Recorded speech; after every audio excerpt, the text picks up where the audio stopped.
सुनो सुनो सुनो देशवासियों, ध्यान से सुनो। न खाऊंगा न खाने दूंगा वाली स्कीम के रुझान आने लगे हैं। जज से लेकर डीएम तक सब खाने की जगह नोट चबाने लगे हैं। दोस्तों, दिल्ली में जज के घर से करोड़ों का कैश मिला। इतना मिला कि लोगों की आंखें फटी की फटी रह गईं। समझ में ही नहीं आ रहा था कि ये जज का घर है या फिर किसी हवाला कारोबारी का गोदाम। अमृतकाल से पहले तक ये जजगिरी का पेशा ईमानदारी के लिए जाना जाता था। लेकिन अब कैश से ऐश हो रही, वो भी तब जब जहापना ने नोटबंदी करके सारा काला धन खत्म कर दिया है। दिल्ली वाले जज साहब को छोड़िए, लखनऊ आइए। यहां जिले का मालिक, उसने ही थाली में छेद कर डाला। अभिषेक प्रकाश नाम का एक आदमी जो लखनऊ का डीएम था, योगी इस पर इतने मेहरबान थे कि साथ ही साथ एलडीए यानी लखनऊ डेवलपमेंट अथॉरिटी का वीसी भी उसे बना दिया था। ये समझ लीजिए कि मुख्यमंत्री के सलाहकार के बाद इसी का जलवा जलाल था। डीएम और एलडीए के वीसी पद से जब ये हटा तो इसे इन्वेस्ट यूपी का मुखिया बना दिया। यानी हर जगह भाई को योगी सरकार ने बिल्कुल गले पर बिठा कर रखा था। इन्वेस्ट यूपी का मुखिया मतलब बिना इसकी परमिशन के कोई भी इन्वेस्टर उत्तर प्रदेश में इन्वेस्ट नहीं कर सकता था। दोस्तों, आरोप है कि इसने कमीशन के धंधे को बड़ा करने के लिए बिचौलिए पाल रखे थे। जब तक अभिषेक प्रकाश के बिचौलिए टेंडर में अपना हिस्सा नहीं ले लेते थे, जब तक टेंडर के कट का एक हिस्सा अभिषेक प्रकाश के पास चढ़ावे के तौर पर नहीं पहुंच जाता था, तब तक टेंडर पास ही नहीं करा जाता था। यह है ना खाऊंगा ना खाने दूंगा वालों की असलियत। दोस्तों, मामला तब खुल गया जब सोलर प्लांट के कलपुर्जे बनाने वाली पंजाब की एक कंपनी उत्तर प्रदेश में प्लांट लगाने के लिए आई। उसने उत्तर प्रदेश में इन्वेस्ट करने का आवेदन दिया। उसने कहा कि भाई हमें नोएडा या फिर ग्रेटर नोएडा में 8,000 करोड़ रुपए की कंपनी खोलनी है। अभिषेक प्रकाश उसकी फाइल लटकाए रहे। जब कंपनी ने पता किया कि भाई उत्तर प्रदेश से परमिशन क्यों नहीं मिल रही है, तब जाकर मालूम चला कि कंपनी तो तभी खुलेगी जब अभिषेक प्रकाश के दलाल तक 5% कमीशन पहुंचाया जाएगा। 8,000 करोड़ का 5% कितना हुआ? 400 करोड़ रुपए।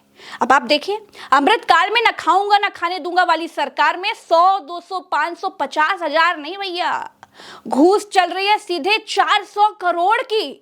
फिर क्या था? कंपनी ऐसी ने एफआईआर दर्ज करा दी और भांडा फूट गया। लखनऊ के डीएम रहे अभिषेक प्रकाश पर एक मामला नहीं है, बहुत सारे मामले हैं। अर्जुनगंज एक इलाका है लखनऊ में जहां पर इकाना स्टेडियम बना हुआ है। उधर भी इस पर जमीनों में हेर फेर करके करोड़ों डकारने के आरोप लगे हैं। जमीन के मालिक बुद्धि राजा ने इसके खिलाफ प्रधानमंत्री तक से शिकायत कर रखी थी।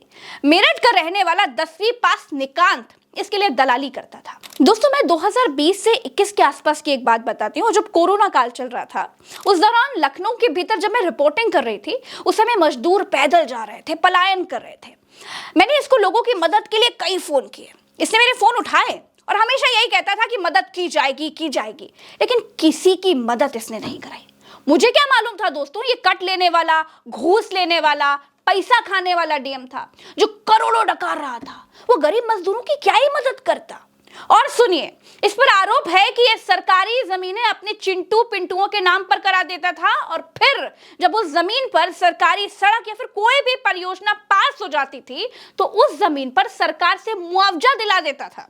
क्योंकि ये डीएम था तो इसको तो आसानी से पता चल जाता था कि किस तरफ से रास्ता निकलेगा, कहां पर सरकारी योजना, कौन सी योजना आ रही है।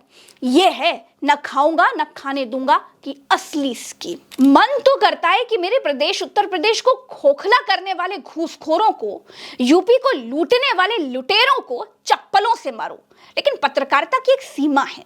पत्रकार का एक धर्म होता है, वो अपनी सीमा लांघ नहीं सकता। शर्म आती है इसकी तस्वीर देखकर कि ये हमारे लखनऊ का डीएम था, घूसखोर चोर। दोस्तों, इसके खिलाफ विजिलेंस जांच भी बैठ गई है। एक बात और कहूंगी, जो योगी कुंभ में मारे गए लोगों के लिए आज तक किसी अधिकारी को जिम्मेदार नहीं बता पाए, किसी पर कार्रवाई नहीं कर पाए, जिन योगी की आंख का तारा या अभिषेक प्रकाश अब तक था, उसके खिलाफ जांच चल रही है। तो समझिए खेल और झोल कितना बड़ा होगा। योगी के लेवल से बात कितनी ऊपर निकल चुकी होगी। क्योंकि योगी के बारे में एक बात बड़ी फेमस है, पत्रकार और विपक्ष कुछ भी कहता रहे, कितना भी चिल्लाता रहे, योगी किसी अधिकारी के खिलाफ इतनी जल्दी कार्रवाई नहीं करते हैं, बशर्ते वो अधिकारी विपक्षी खेमे का ना हो। ये कार्रवाई हुई है तो मामला तो बहुत संगीन होगा। दोस्तों, मैं बड़ी निर्भीकता से बोलती हूं, बेबाकी से पत्रकारिता के दायरे में रहते हुए आप तक सच पहुंचाती हूं। यह सब आपकी वजह से ही मुमकिन हो पाता है। आपके सपोर्ट की वजह से प्रज्ञा सच को बेधड़क बोलती है। आपकी वजह से उल्टा चश्मा यूसी के सच्चे वीडियोस रोज ट्रेंडिंग में रहते हैं। अपना प्यार ऐसे ही बनाए रखिए।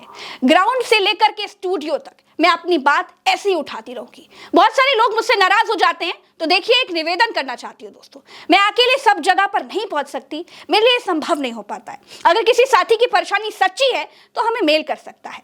मेल आईडी मैं डिस्क्रिप्शन में दे दूंगी। आपकी अदालत नाम के शो में मैं आपकी समस्याएं जरूर उठाती रहूंगी। नमस्कार, जय हिंद।